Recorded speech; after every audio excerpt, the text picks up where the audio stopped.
কান্দি কান্দি মোৰ চকুৰ অৱস্থা বেয়া। দেখিছে নহয়, চকু ফুলি অৱস্থা নাই।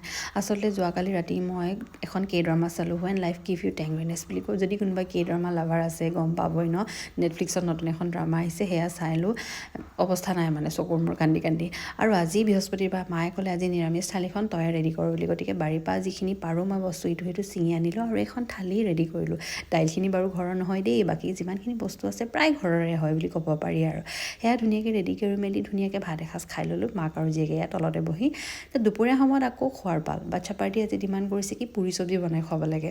তাহাঁতৰ ডিমাণ্ড ফুলফিল কৰিবৰ কাৰণে এয়া লাগি গ'লোঁ। পাকঘৰলৈ আহি পিনে পুৰি বেলিলোঁ, এয়া ভাজিলোঁ।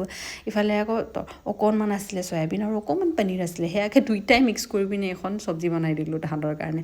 তাহাঁতে পিছে খাই পিনে বেয়া তাৰিফ কৰিছে মোক, ভাল আছিলে দেই মাইনা বা বুলি। তাৰপিছত এয়া 1 গামলা পুৰি হ'ল, দেখিছেনে বাৰু। প্ৰথমতে খুৰাক বাঢ়ি দিলোঁ, দাদাক দিলোঁ। মানে আজি চবেই ভগাই মেলি একেলগে খোৱাৰ প্লেন কৰিছিলোঁ মানে, সেইকাৰণে মই চবলৈ বুলি 1 গামলা পুৰি বনালোঁ এয়া। তাৰপিছতে মই ভাইটিৰ হাতত দি পঠালোঁ পুৰিখিনি বিলাই দিবলৈ, আৰু ঘৰৰ যিহেতু আমাৰ চবৰে ওচৰতে। তাৰপিছতে আমি চবেই গোটেইকেইটাই বহি পিনে তলতে আৰু খালোঁ, ধুনীয়াকৈ পুৰি চব্জি এনজয় কৰিলোঁ।